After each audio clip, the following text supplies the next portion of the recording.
Hello, welcome. Thank you for joining us on this edition of News2. I'm Sandra Gumansing. In our top story, the community is shocked to learn of the death of a mother by the hands of her own son. Many neighbors say they were also taken by surprise as they learned of the early morning homicide. Here's more from VIPD. On Thursday, December 22nd at approximately 8:24 a.m., the 911 emergency call center received a call from Jennifer Bradway that her mentally ill son was beating on her. The call was then disconnected. Upon police arriving on the scene, the body of Miss Bradway was discovered in the apartment she shared with her son, Craig Francis. Emergency medical technicians arrived on the scene and determined that Miss Bradway had no vital signs of life. Police began a search for her son. At roughly 9:51 a.m., a concerned citizen called indicating that Craig Francis was in the area of the bus stop adjacent to the Virgin Islands Legislature building. Officers then traveled there, and while doing so, Mr. Francis attempted to flee from the police and was apprehended in front of Fort Christian parking lot. The Major Crime Unit arrested Craig Francis, and he was charged with first-degree murder with no bail. Police say Crime Stoppers USVI, VIPD, and Crime Stoppers, they held their annual board member and trustee meeting on December 18th. VIPD's Commissioner Delroy Richards, St. Thomas Chief of Police Jason Marsh, and St. Croix Deputy Chief Mark Canero, as well as Lieutenant Maria Jones, Special Assistant to the Commissioner, Crime Stoppers St. Thomas, Detective Daniel Rodriguez, Animal Cruelty Unit, Crime Stoppers St. Croix, they were all in attendance. They say the purpose of the meeting was to reiterate that Crime Stoppers is a non-profit anonymous tip line for residents of the territory and visitors to submit tips regarding criminal activity. See something, say something. Commissioner Delroy Richards praised members of Crime Stoppers and reiterated their role as well. Laurie Dunton, Crime Stopper USVI chairperson, recapped the year by sharing some of the achievements of Crime Stoppers in 2016. The most significant tool, she says, is the success of the P3 Tips mobile app that is free to anyone who wants to download the app on their mobile device. Remember, you can call 1-800-222-TIPS or 911 or www.p3tips.com. Well, no new development in the tragic death of the 18-month-old child that occurred in St. Thomas last week. However, funeral services were held today at Paradise Covenant Ministries and then the funeral. Reverend Samuel Weeks announced on various media that the child's mother was a member of the church. Governor Mapp continues to encourage the community to report any information regarding all homicides in the territory. Mr. Dennis Alphonse of Low Price Maintenance and Construction, along with his longtime friend, Senator Marvin Blyden, contacted the governor, as we reported, and delivered a check for an additional $5,000 to add to the current $15,000 award originally authorized by Governor Mapp and an anonymous donor. Governor Mapp reminded anyone with information on Wednesday night's shooting to contact the VIPD Homicide Task Force at 340-774-2211, Crime Stoppers at 800-222-8477, or call 911. Well, yesterday's actions by the Virgin Islands Port Authority Board resulted in a vote of termination for Carlton Dow, as we reported on Wednesday, the authority's current executive director.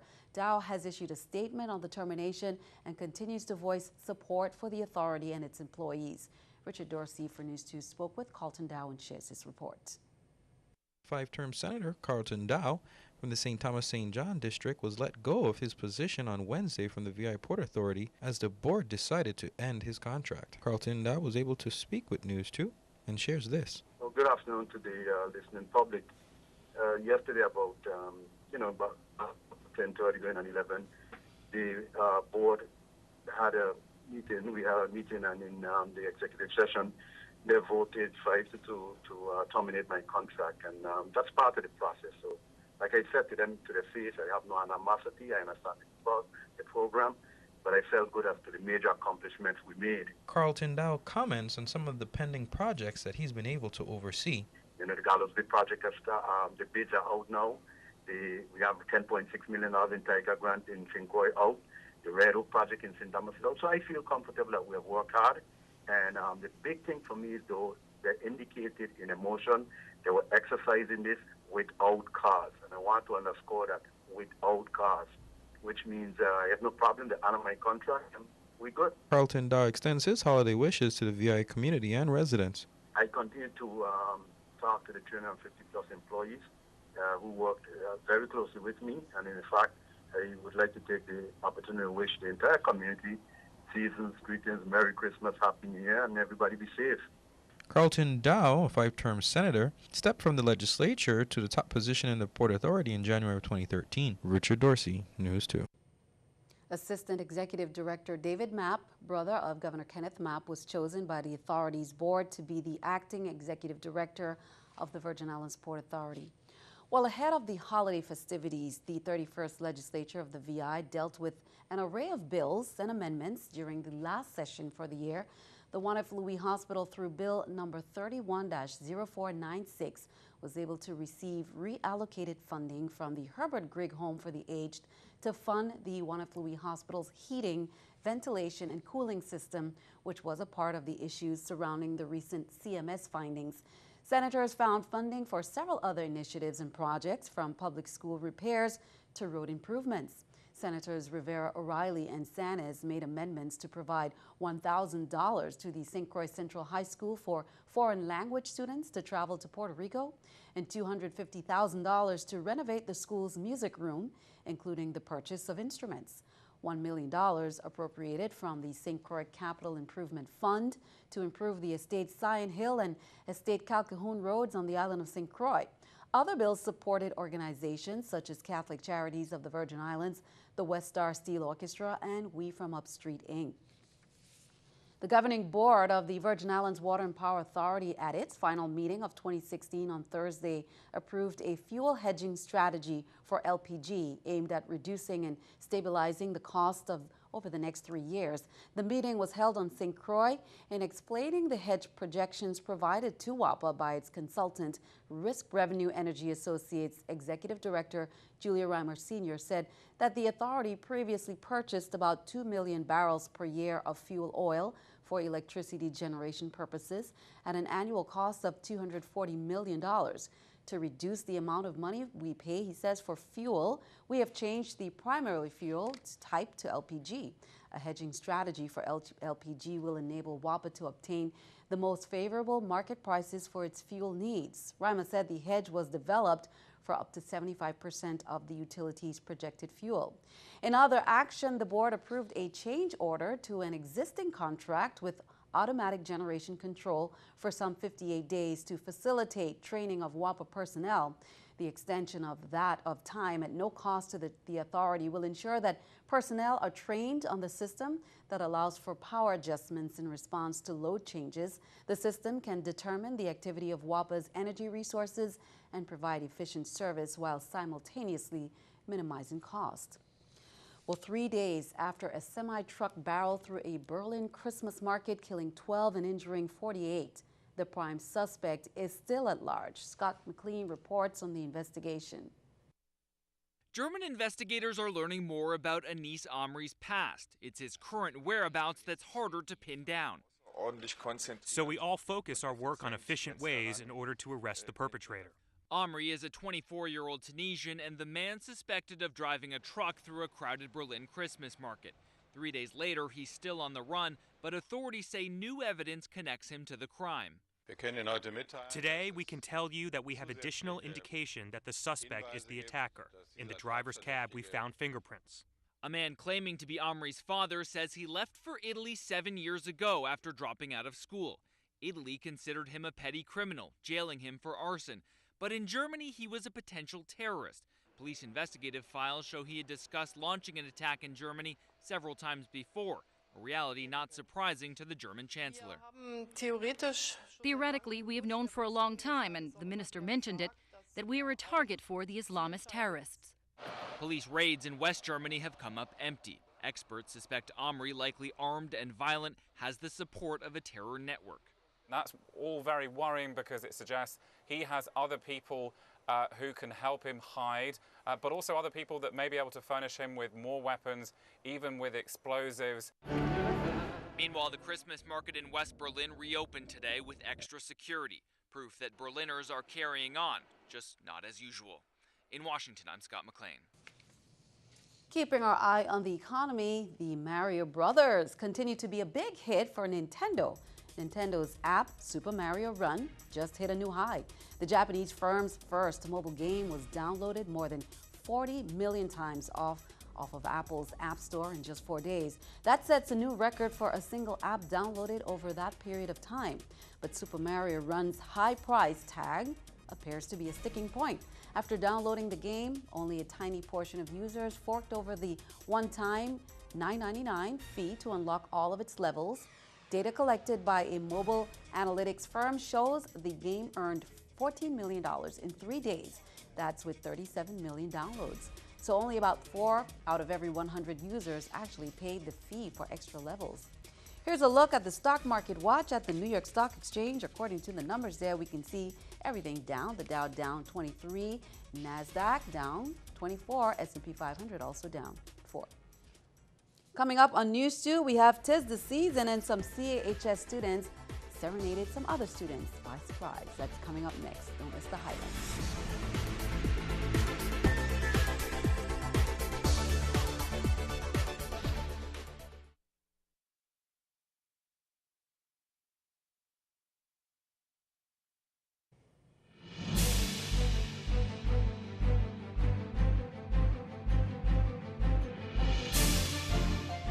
Welcome back.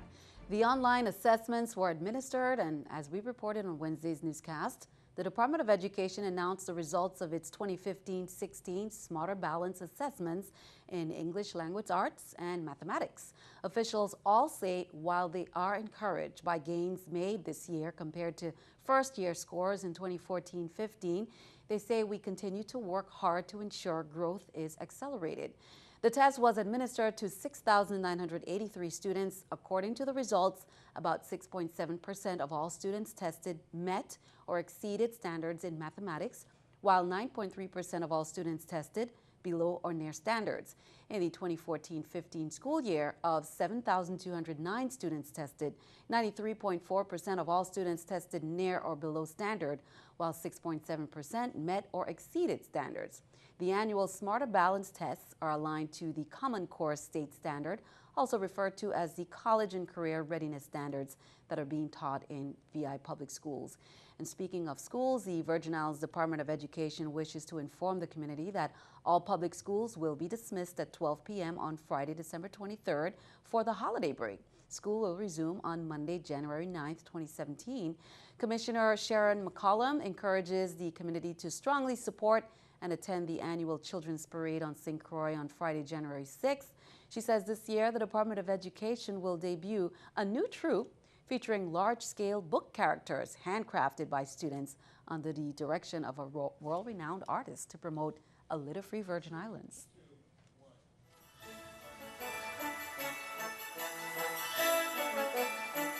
Tis the season. The VI Arts and Media Foundation, they donated toys to the Queen Louise home on St. Croix this week. Here's more.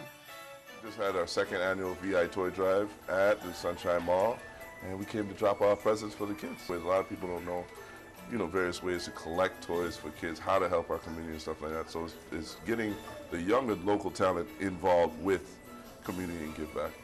For many of our residents, they don't have the privilege of being with their families or having that sort of family support during this time. So it's always a blessing when the community comes and rallies around our residents and we get to see them smile and laugh and have gifts and just have that special moment with the community as a big community family together.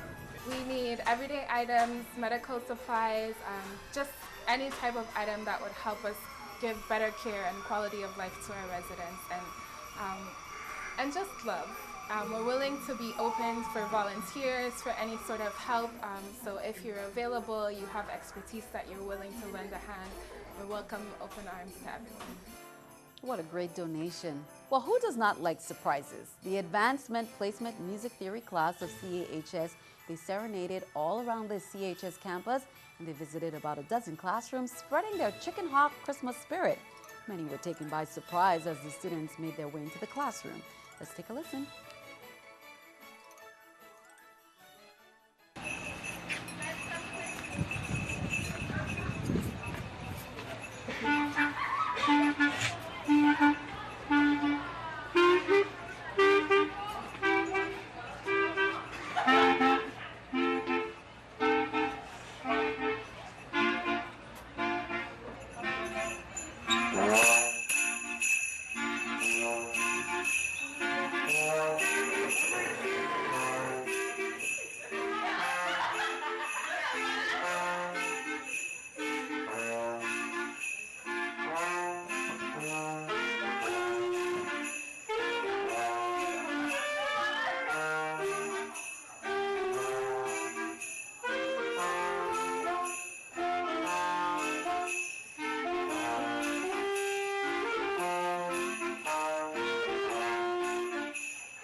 What a great concept. Good job there by the students. International Capital and Management Company, ICMC, they presented the local Head Start program with over 100 children's toys during its annual Secret Santa initiative. Every year, ICMC partners with Head Start to provide gifts and holiday cheer to the Head Start students. Approximately 120 students ranging from ages 2 to 4 from the Sugar Estate and Newt Hansen facilities were visited by Santa and his helpers. The ICMC team, along with Lois Taylor performing on his signature keyboards, engaged the students by singing Christmas carols, including local favorite Mama Bake Your Johnny Cake, sharing holiday snacks and presenting them with gifts. The Head Start program is the largest early childhood education program in the territory, servicing over 800 preschoolers. Governor Kenneth Mapp, along with his senior staff, they enjoyed a visit to the Bethlehem House in Shalinamali, where the governor participated in serving. Following a prayer by Bishop Vard, Governor Mapp, donning a server's apron, chatted with the residents as he helped to serve the holiday luncheon that was a banquet of traditional favorites. Approximately 40 persons enjoyed a mix of ham, macaroni and cheese, seasoned rice, vegetables, and local desserts of Vienna cake and tarts. Ms. Shillingford of the Bethlehem House also coordinated the meal and served the men and women from the home, helping all in attendance to enjoy the home-cooked meal. The Bethlehem House is St. Thomas's only homeless shelter. Well, many took advantage, speaking of food, of the holiday tradition called Breakfast with Santa at Eudora Kent High School recently. Sponsored by Rotary East on St. Thomas, it began about 8 a.m. Now, besides a great breakfast with pancakes, bacon, eggs, and even traditional holiday food, many had their pictures taken with Santa, even free gifts. Many even purchased some local arts and crafts. All the money raised goes to projects. Be sure to stick around. Your News 2 AccuWeather forecast is coming up next.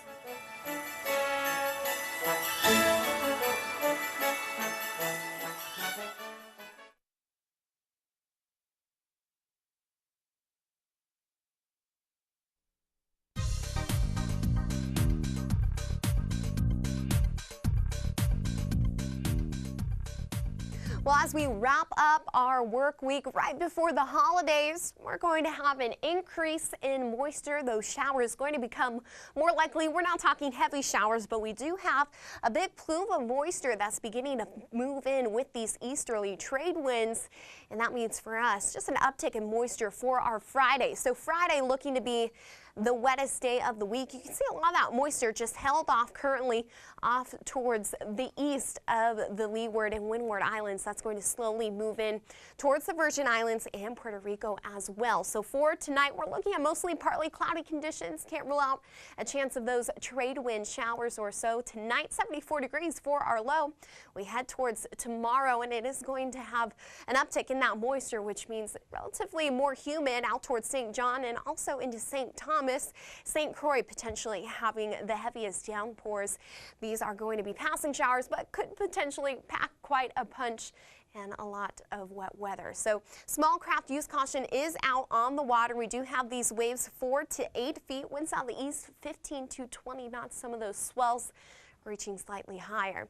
And this also goes for the Caribbean side of things as well. Also potential rip current risk on the Atlantic coast of the islands. Here's a look at your extended forecast. As I said, Friday looks like it's going to be the wettest day of the week with that plume of moisture moving in off from the east. And then Saturday, Sunday, we'll return to a normal trade wind. Now Friday is wetter, but not as breezy. As we head towards the weekend, those easterlies, they're going to pick up as a cold front moves through the Atlantic, and that area of high pressure is going to cause some of those winds to kick up quite a bit Saturday into Monday, with those showers beginning to taper off throughout the weekend into early next week. Back to you, Sandy. Thanks for that. Time for a News 2 weather picture there by Leyland Cotto of Ricardo Richards Elementary School, sharing some beautiful traditional Christmas time weather. A little chilly in the evening, but sunshine nonetheless during the day. Typical VI weather. Thank you for that. Send us your News 2 weather picture to the address on the screen. Be sure to include all the information we need and then tune in to see it right here on News 2. That is all for now. We'd like to thank you for joining us. We will see you next time. Have a wonderful evening.